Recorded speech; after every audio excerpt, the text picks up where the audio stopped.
Ayan, welcome back sa Unang Hirit. At syempre, alam na ho natin na napakarami ho talagang health benefits ng honey. Kaya naman this morning, ay alamin ho natin itong pampatamis na matamis din sa kalusugan at maraming health benefits. Kasama ho natin ngayon si Dr. Salinel. Yes. Ano?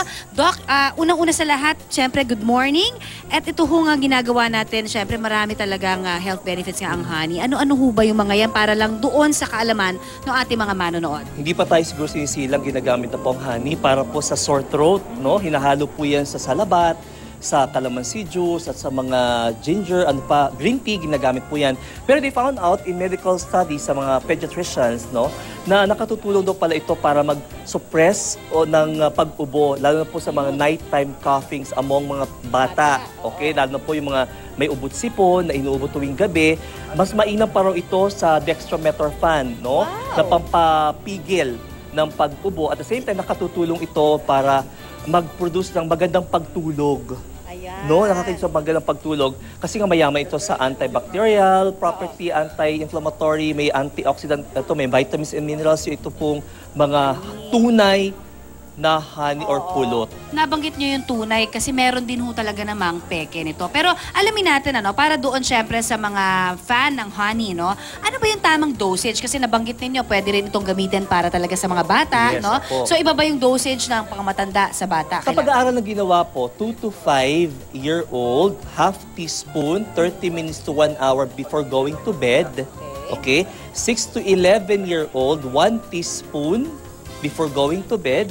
At 12-year-old and above, 2 teaspoon or 10 ml ng pulot ang binibigay, nakatutulong na malaki para mapigilan yung pag-uubo sa gabi at makatulog ng mahimbing ang bata. At saka ang honey, syempre, pampabeauty rin ito, Doc, di ba? Kasi sabi nga nila, kapag dry ng ating skin, pwede rin itong gamiting moisturizer. Opo, antioxidant, napakayaman po sa vitamins and minerals yan. So, panloob at panlabas pwedeng gamitin, kumbaga, no? So, pampabeauty na, at syempre, maganda pa sa ating kalusugan ng honey. Pero, nabanggit din kanina ni Dr. Salinel, ano, na merong peke, kaya naman alamin na natin, ano, paano ba natin malalaman talaga kung ano yung peke sa totoong pulot?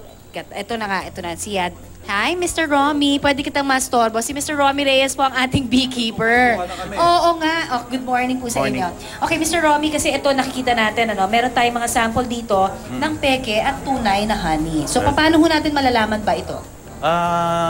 Malalaman po natin yan kung talagang mas maganda sa beekeeper nyo na kunin. Yung legitimate na beekeeper, nakakilala nila. Kasi karamihan po ng honey, marami pong mga fake ngayon. Okay. So ito depende po, depende rin po. Meron fake, ito ho, kung ipagtatabi natin sa tunay at saka yung peke, hindi na natin talaga malalaman, ano, sa itsura, wala ho talagang way, no? So ang kailangan titikman ba? Titikman. Pwede rin amuyin. Sige ho. Pwede rin amuyin po. Paano ba? Amayin nyo na lang po. Amoy rugby. At ito naman. Oh, ito na talaga. Mukhang malalaman mo natin, ano, sa amoy nga. Kasi ito talagang amoy na amoy mo, parang authentic yung may tamis siya talaga, no? Pagka tinikman mo, matamis pa dapat siya sa asukal. Opo, kasi ang honey talaga, sweeter than sugar talaga yan. Oo, sweeter than sugar. So, ano gagawin natin? Amayin niyo po. Akala ko. Iba rin po kasi. Pwede pong tikman. Tikman niyo rin po. Ayun. Ay, talagang mas maganda po tikman niyo lahat. Okay, yung peke, parang malabnaw din ang itsura niya, no? Tsaka yung amoy niya, parang hindi ho siya talaga, parang walang tamis, no? Masyado ikaw na, parang rugby nga.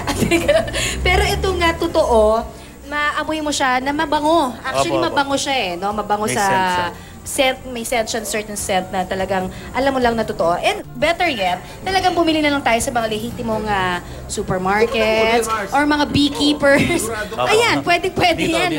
Naku, ha?